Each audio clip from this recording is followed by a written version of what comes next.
नमस्कार बच्चों, Isha classes online education में आपका एक बार फिर से स्वागत है। देखिए बच्चों, 10th क्लास के अंदर जो छठा चैप्टर था हमारा जयशंकर प्रसाद जी का, उसमें हम लोग पिछले वीडियो में पढ़ चुके हैं कि उनका जीवन परिचय क्या है और उस कविता का आरंभ जो पद था उसको हम लोगों ने अनुवाद पढ़ा और व्याख्या करने का पैटर्न सीखा।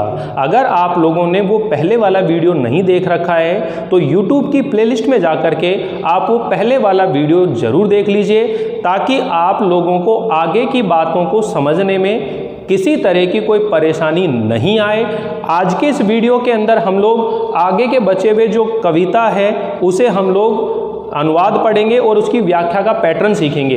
लेकिन एक निवेदन यह है बच्चों कि आप लोग वीडियो को बिल्कुल भी स्किप ना करें, क्योंकि मैं बार बार आप लोगों से कहता हूं कि जब भी आप लोग ये वीडियो देखें तो पूरा वीडियो ध्यान से सुने, शुरू से लेकर एंड तक पूरा वीडियो ध्यान से सुने, ताकि कोई भी चीज़ आपसे मिस ना हो जाए। क्योंकि बीच बीच में कई ऐसी बातें बताई जाती हैं जो आपके लिए बहुत ज़्यादा महत्वपूर्ण हो सकती हैं। तो मेरे साथ जुड़े रहिए, बने रहिए। अब हम लोग आगे चल करके इसका अनुवाद पढ़ते हैं। देखिए, तुम्हारा स्मित हो जिसे निरखना, वो देख सकता है चंद्रिका को।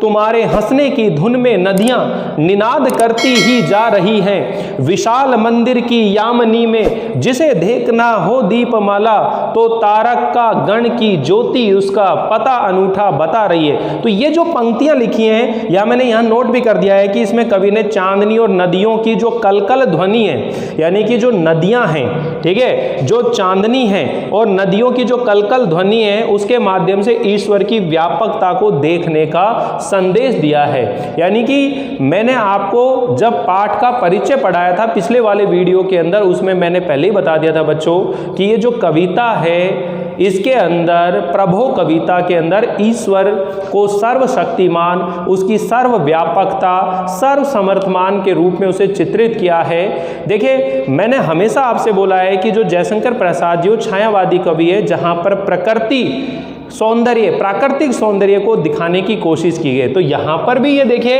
क्या कह रहा है, तुम्हारा स्मित हो जिसे निरखना, कि हे ईश्वर, हे प्रभु, इस संसार में जिसे भी तुम्हारी मंद मुस्कान, स्मित का मतलब क्या होता है, मुस्कान, कि जिसे भी तुम्हारी स्मित मुस्कान, निरखना का मतलब होता है देखना। इस संसार में जिसे भी तुम्हारी मधुर मुस्कान देखनी हो तो वो देख सकता है चंद्रिका को। वह चंद्रमा की जो चांदनी है, चंद्रमा का जो प्रकाश है, उसे देख सकता है कि हे प्रभु, इस संसार में अगर किसी को ईश्वर की अर्थात आपकी मधुर मुस्कान देखनी हो तो वह चंद्रमा की जो है प्रकाश, चंद्रिका को देख सकता है। तुम्हारे हंसने की धुन में नदियां, और अगर तुम्हारे हंसने की धुन देखनी हो तो वह नदियों की जो कलकल की ध्वनि आती है, नदियों के जब वेग आता है तो नदियों के बहने पर वो आवाज़ आती है, कलकल करती हुई नदियां बहती हैं। अगर किसी को तुम्हारे हंसने की धुन सुननी हो तो नदियों का कलकल सुन सकता है, निनाद करती ही जा रही है। निनाद का मतलब होता है आवाज़, ठीक है, ध्वनि युक्त, यानी कि जो शब्द रहित जो ध्वनि होती है उसे क्या कहते हैं, निनाद कहते हैं। तो वो ध्वनि जो है निनाद करती हुई जा रही है, कलकल की निनाद करती जा रही है, तो वहाँ पर आप लोग उसे देख सकते हो। साथ ही आप देखिए, एक बार मैं और अच्छे ढंग से समझा रहा हूँ। पहले मैं आपको शाब्दिक अर्थों के अनुसार बता रहा हूँ, फिर आगे चलकर मैं आपको इसका पूरा भावार्थ समझाने की कोशिश करूँगा, ठीक है। वीडियो बिल्कुल छोड़कर नहीं जाना है, आप लोगों को पूरा वीडियो ध्यान से सुनना है। पता नहीं अगली बार मैं अगली पंक्ति के अंदर मैं आप लोगों को क्या बता दूँ, क्योंकि इसके अंदर कई तरह के क्वेश्चन भी बनते हैं। तो जब आप लोग ये वीडियो देख रहे हैं तो ध्यान से सुने, ताकि जब मैं आप लोगों को क्वेश्चन आंसर भी कराऊंगा आज की इसी वीडियो के अंदर, तो आप लोग जुड़ कर रहें, ध्यान से सुने, ईयरफोन अपने कान में रखें, ठीक है, और आपका रजिस्टर बुक जो भी आपके सामने हो, ताकि पढ़ने में आपको किसी तरह की कोई परेशानी ना हो, ठीक है बच्चों। तो यहाँ जैसे मैंने 4 पंक्तियां पढ़ी है, इसको एक बार ध्यान से समझने की कोशिश करो कि कवि जयशंकर प्रसाद जी कहते हैं कि हे प्रभु, जिसे तुम्हारी मधुर मुस्कान देखनी हो वह चांदनी को देख सकता है, और जिसे तुम्हारे हंसने का शब्द या ध्वनि सुननी हो तो वह नदियों की कलकल ध्वनि को सुन सकता है। अर्थात कहने का मतलब क्या है कि चांदनी जो है परमेश्वर की मधुर मुस्कान जैसी है, और नदियों की जो कलकल ध्वनि है वो उसके हंसने की ध्वनि है।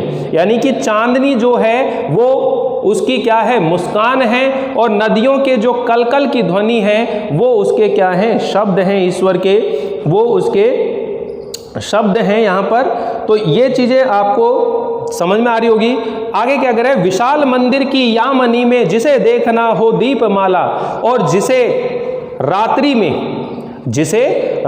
में इस विशाल मंदिर को देखना हो, यानी कि ईश्वर के द्वारा बनाए हुए इस विशाल मंदिर को देखना हो तो रात्रि के अंदर तो वह दीपमाला, यानी कि दीपमाला दीपक की माला, दीपक की पंक्ति।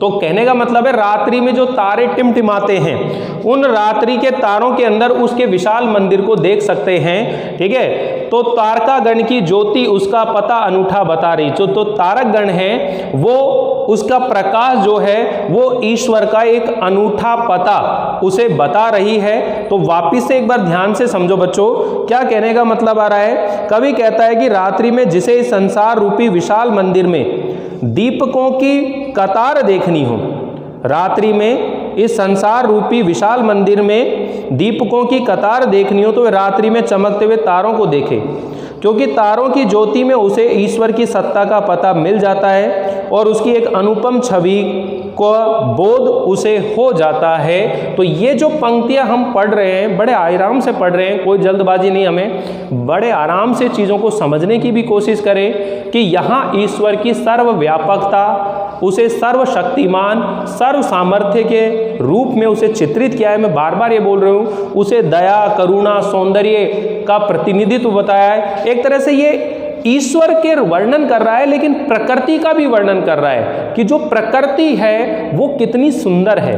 प्रकृति को अगर आपको देखना हो तो चंद्रमा की चांदनी देखो, रात्रि में तारों को टिमटिमाते देखो। ये सब उस विशाल मतलब जो ईश्वर है उसी का ही एक रूप है, प्रतिबिंब है। तो वापिस देखो, विशाल मंदिर की यामनी में जिसे देखना हो दीपमाला, इस संसार रूपी विशाल मंदिर में, इस संसार रूपी विशाल मंदिर की रात्रि में अगर किसी को दीपक की कतार देखनी हो, दियों के एक पंक्तियां देखनी हो, तो वो तारका गण की ज्योति उसका पता अनूठा बता रही। जो तारे हैं वह, उनका जो तारों का जो प्रकाश है वो उसे ईश्वर के विशाल मंदिर का पता अनूठा बता रही है, उसे बता रही है। तो देखो यहाँ क्या कह रहा है, चांदनी और नदियों की जो कलकल ध्वनि आदि के माध्यम से जो ईश्वर की व्यापकता है, ईश्वर कितना विशाल है, कितना व्यापक है, उसका देखने का संदेश दिया गया है। तो वापिस से एक बार ध्यान से समझ लीजिए, बिल्कुल आहिस्ता से। तुम्हारा स्मित हो जिसे निरखना, कि कवि जयशंकर प्रसाद जी कहते हैं कि हे प्रभु, जिसे भी तुम्हारी मंद मुस्कान देखनी हो तो वह देख सकता है चंद्रमा की चांदनी को। तुम्हारे हंसने की धुन में नदियां निनाद करती ही जा रही हैं, और तुम्हारे हंसने की अगर किसी को धुन देखनी हो, तुम्हारे हंसने की धुन देखनी हो तो जो नदियां हैं उनकी कल कल की जो ध्वनियों को देख सकता है। तो कहने का मतलब है, अगर ईश्वर की मुस्कान देखनी है तो चंद्रमा की चांदनी देख सकता है, और अगर ईश्वर के शब्द धुन सुननी है, हंसने का शब्द सुनना है, धुन सुननी है, तो वह नदियों की कलकल की जो ध्वनि है उसे सुन सकता है। और जिसे इस विशाल मंदिर, ईश्वर के इस विशाल मंदिर को रात्रि में उसके दियों की माला देखनी हो तो वह तारों के प्रकाश को देख सकता है, क्योंकि वह ईश्वर का एक अनूठा पता बता रही है। इस तरह यहाँ पर वो ईश्वर की बात कर रहा है। तो कुल मिलाकर अपन ये कह सकते हैं कि कवि ने ईश्वर की मंद मुस्कान, मधुर हंसी और एक सुसज्जित मंदिर आदि के लिए बहुत ही सुंदर उपमाएं दी हैं। ठीक है, प्राकृतिक उपमाओं से ईश्वर की सौंदर्यमयी सृष्टि और भव्य रूप की क्या की गई है, व्यंजना की गई है। इसमें अनुप्रास अलंकार है, रूपक अलंकार है, परिकर अलंकार है। ठीक है, अनुप्रास, रूपक और परिकर, ये 3 तरह के अलंकार यहाँ पर हैं, तो आप लोग इसे बिल्कुल ध्यान से समझ सकते हैं। अब आगे देखिए, प्रभो प्रेम में प्रकाश तुम हो, प्रकृति पद्मनी के अंशु माली, असीम उपवन के तुम हो माली, धरा बराबर बता रही। अब धरा का मतलब धरती, अंशु माली का मतलब होता है सूर्य। अंशु माली, अंशु माली किरणों का स्वामी, तो किरणों का स्वामी कौन है? सूर्य। प्रकृति रूपी कमलनी, पद्मनी का मतलब क्या है? कमलनी। इस प्रकृति रूपी कमलनी का माली कौन है?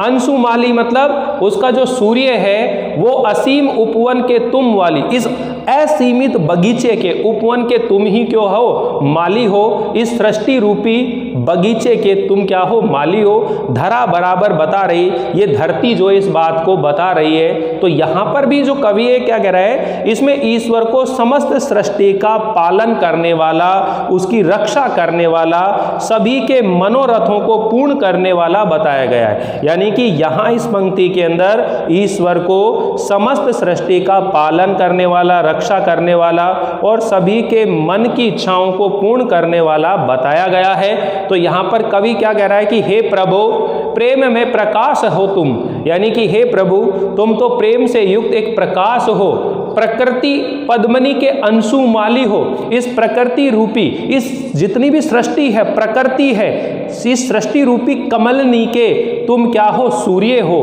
अंशु माली हो। और इस सृष्टि के असीमित बगीचे के तुम ही क्या हो? माली हो। ये धरा बराबर बता रही है, ये धरती जो है इस बात को लगातार बता रही है। जो तेरी होवे दया दया निधि, कि हे दया निधि, हे दया के भंडार। देखो, दया निधि का मतलब खजाना होता है। हे दया के भंडार, हे दया के खजाने, जो तेरी दया हो जाए, जिस पर तेरी कृपा हो जाए, दया हो जाए, तो पूर्ण होता ही है मनोरथ। तो मन की जो भी इच्छाएं होती हैं वो क्या हो जाती हैं? पूर्ण हो जाती हैं। तो पूर्ण होता ही है मनोरथ। सभी ये कहते पुकार करके यही तो आशा दिला रही है, और सभी पुकार करके यही कह रहे हैं और यही सबको एक आशा दिला रहे हैं कि जो ईश्वर है वो दया निधि है, दया का भंडार है। और एक बार जब उसकी किसी पर दया हो जाती है तो उसके मन की सारी इच्छाएं, मन के सारे विचार जो हैं पूरे हो जाते हैं। ये हर कोई यहाँ पर जानता है। एक बार और ध्यान से समझो बच्चों। तो यहाँ पर देखो, पहले पद के अंदर ये बता दिया मैंने आप लोगों को कि किस चीज के वर्णन चल रहा है यहाँ पर, कि यहाँ पर ईश्वर की को समस्त सृष्टि का पालन करने वाला, रक्षा करने वाला और सभी के मनोरथों को पूर्ण करने वाला बताया गया है। ठीक है, आगे अब क्या कह रहा है यहाँ पर देखिए, कवि इसमें वर्णन करता है या ईश्वर की स्तुति करते हुए कहता है कि हे ईश्वर, हे प्रभु, इस समस्त प्रकृति रूपी कमलनी को विकसित करने वाले, उसे विकसित करने वाले तुम ही क्या हो? सूर्य हो।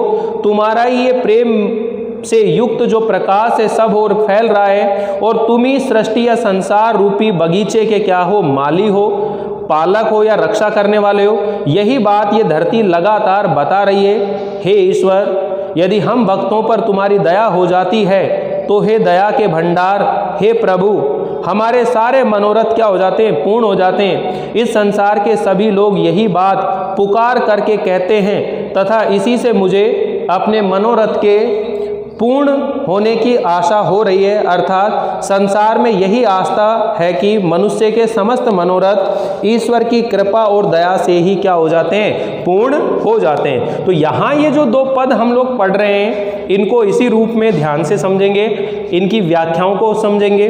व्याख्या करने का पैटर्न मैंने आपको बता ही दिया है कि आपको 3 बिंदुओं में, 3 जो बिंदु हैं उनके आधार पर व्याख्या करनी है। सबसे पहले आपको प्रसंग लिखना होता है, फिर व्याख्या करनी होती है और फिर विशेष टिप्पणी लिखनी होती है। ये 3 बिंदु होते हैं और 6 नंबर की आप लोगों की क्या आएगी? व्याख्या आती है। तो मैंने पिछला जो वीडियो था वहां पर भी आप लोगों को बहुत डिटेल में ये चीजें समझाने की कोशिश की थी कि आप जब भी व्याख्या करते हो तो व्याख्या करने का पैटर्न क्या रहता है और किस तरीके से हमें व्याख्या करनी चाहिए। तो जब भी हम लोग यहाँ व्याख्या करेंगे तो पहले यहाँ ध्यान समझिए, सबसे पहले क्या लिखा जाता है, प्रसंग लिखा जाता है। और प्रसंग के अंदर कौन सी बात लिखी जाती है कि ये जो प्रसंग है ये हमारी पाठ्य पुस्तक, उसका नाम लिखा जाता है कि प्रस्तुत पद्यांश हमारी जो पाठ्य पुस्तक है, नाम क्या है, क्षितिज के पाठ का नाम लिखना है, जयशंकर प्रसाद, ठीक है, से उद्धृत है या लिया गया है। और इसके जो रचयिता हैं वो कवि जयशंकर प्रसाद जी हैं, ठीक है। और ये जो प्रभो कविता है ये उनके कानन कुसुम काव्य संग्रह से ली गई है। ये जो प्रभो कविता है ये उनके कानन कुसुम जो काव्य संग्रह उसमें से ली गई है। और इस पद के अंदर कवि ने चांदनी और नदियों की कलकल ध्वनि आदि के माध्यम से ईश्वर की व्यापकता को देखने का संदेश दिया है। ये इतना बड़ा, ये इतनी सारी बातें आपको प्रसंग में लिखनी होती है, क्योंकि बच्चों 6 नंबर की व्याख्या है और 6 नंबर पूरे चाहिए तो आपको पॉइंट टू पॉइंट बातें दिमाग में रखनी पड़ेंगी। क्योंकि ये महत्वपूर्ण नहीं है कि आप लिखते क्या हो, कितना लिखते हो, महत्वपूर्ण ये है कि किस ढंग से लिखते हो। आपका जो लिखने का पैटर्न है जिसको अपन प्रेजेंटेशन बोलते हैं, प्रस्तुतिकरण बोलते हैं, वो कैसा आपका, आपकी हैंडराइटिंग कैसी है, आप पॉइंट कितने अच्छे से बनाते हो, किस तरह से उनको हाईलाइट करते हो, उससे आपके जो मार्क होते हैं, नंबर होते हैं, उनमें अंतर आता है। किसी के नंबर अधिक आ जाते हैं, किसी के कम आ जाते हैं। तो आप अपनी हैंडराइटिंग पर भी काम जरूर कीजिएगा। और जब भी आप प्रैक्टिस करते हो, चाहे रफ कॉपी में ही क्यों ना करो, आपको रफ नाम की जो कॉपी है वो अपने माइंड से डिलीट कर देनी चाहिए। रफ जैसा कोई काम होता ही नहीं है। रफ का मतलब ये होता है कि आज आपके पास कोई दूसरी कॉपी नहीं है इसलिए आपने रफ में नोट कर ली, लेकिन वहां पर भी आपकी जो हैंडराइटिंग है वो बिल्कुल बिगड़नी नहीं चाहिए। रफ कॉपी के अंदर भी फेर की तरह आपको काम करना चाहिए। समझ में आया नहीं? तो यहां देखिए प्रसंग समझ में आ गया।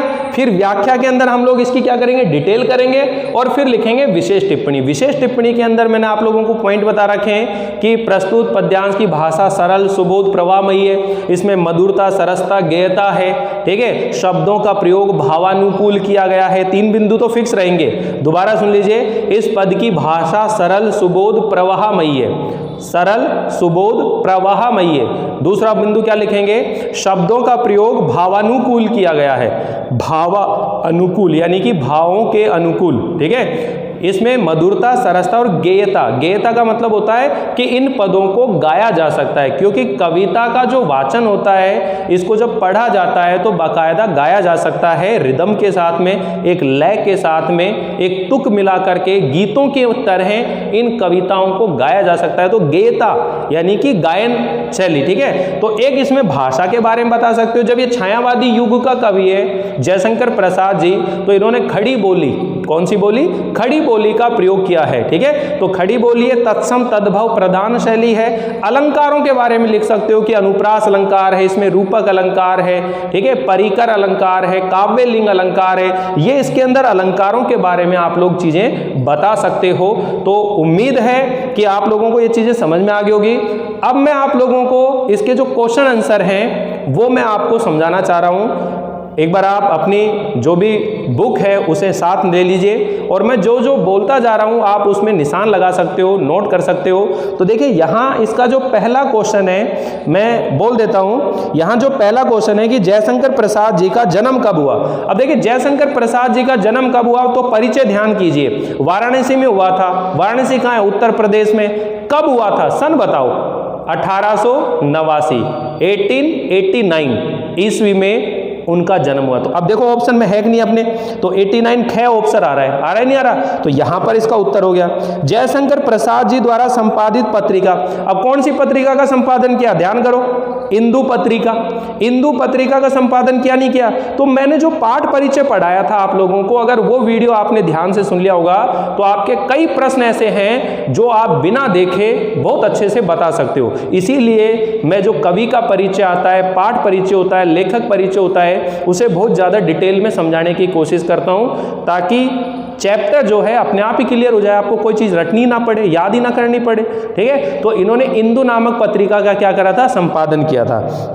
जयशंकर प्रसाद के 3 काव्य संग्रह, देखो काव्य संग्रह, उपन्यास, नाटक और कहानी संग्रह, ये 3-4 चीजें मैंने डिटेल में आपको बताई थी।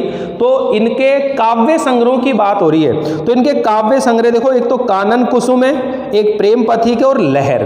कानन कुसुम, प्रेम पथिक और लहर। कानन कुसुम जो काव्य संग्रह है, उसी के अंदर से क्या ली गई है, आपकी प्रभो कविता ली गई है। समझ में आया ना? 3 काव्य संग्रहों का नाम पूछ रहा है, कविताओं का संग्रह मतलब, तो आप कह सकते हो कानन कुसुम, प्रेम पथिक और लहर, ये 3 आप लोग लिख सकते हो। बाकी मैंने वीडियो में ज़्यादा बताए थे आप लोगों को, ठीक है। ईश्वर की प्रशंसा का राग कौन गा रहा है? अब ईश्वर की प्रशंसा का राग कौन गा रहा है? देखो, ईश्वर की प्रशंसा का राग कौन गा रहा है? इससे पहले वाला पद पढ़ा था, तरंगमालाएं शब्द आया था। तरंगमालाएं मतलब समुद्र की जो लहरें हैं, तरंगे हैं, वो उनकी प्रशंसा का गीत गा रहे हैं। समुद्र की तरंगमालाएं यानी कि उनकी जो लहरें हैं, वो ईश्वर के प्रकाश का या उसकी प्रशंसा के गीत गा रहे हैं, ठीक है। मनुष्य के मनोरथ कब पूर्ण हो जाते हैं? जब ईश्वर की कृपा दया होती है, यानी कि जिस समय ईश्वर दया निधि, ठीक है ना, ईश्वर देखो ये ना, जो तेरी होवे दया दया निधि तो पूर्ण होता ही है मनोरथ। तो ईश्वर की अगर दया हो जाए, ईश्वर की कृपा हो जाए, तो इंसान के, मनुष्य के सारे जो मनोरथ हैं वो क्या हो जाते हैं? पूर्ण हो जाते हैं। तो ये भी आप लिख सकते हो। अंशु माली का अर्थ क्या है? अब देखो, अंशु का मतलब किरण, माली मतलब स्वामी, किरणों का स्वामी। किरणों का स्वामी कौन है? अंशुमाली किसको कहा है? मैंने यहां बताया भी आपको, सूर्य को। किसको कहा जाता है? सूर्य को अंशुमाली कहा जाता है। तो यहां क्लियर है।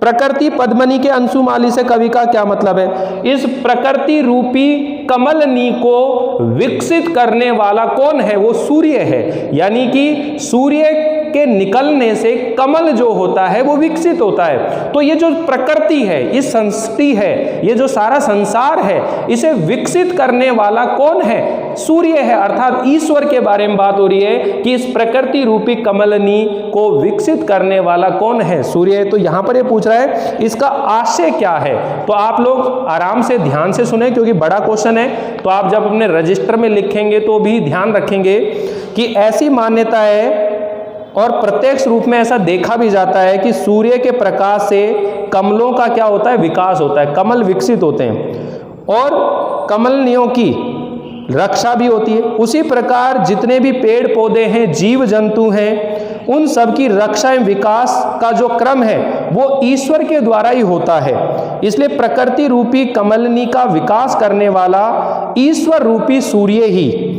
ईश्वर ही क्या है? उसका सूर्य को क्या बताया है? ईश्वर बताया है। तो यहां पर इस चीज का आशय आप बराबर लिख सकते हो। कवि ने ईश्वर को अनादि क्यों कहा है? भाई अनादि का मतलब क्या होता है? अन आदि, आदि का मतलब होता है आरंभ, अन का मतलब बिना, अर्थात जिसका आरंभ नहीं हुआ। तो जो ईश्वर है उसका ना तो कभी आरंभ हुआ है, और ईश्वर जो है ना तो कभी उसका अंत होगा, ना तो कभी आरंभ हुआ ना कभी अंत हुआ। ये जो प्रकृति है, ये जो सृष्टि है, ये जो पूरा ब्रह्मांड है, अंतरिक्ष है, प्रकृति है, ये कब इस धरती पर है, कब नहीं थी, इसका और छोर कोई नहीं जानता।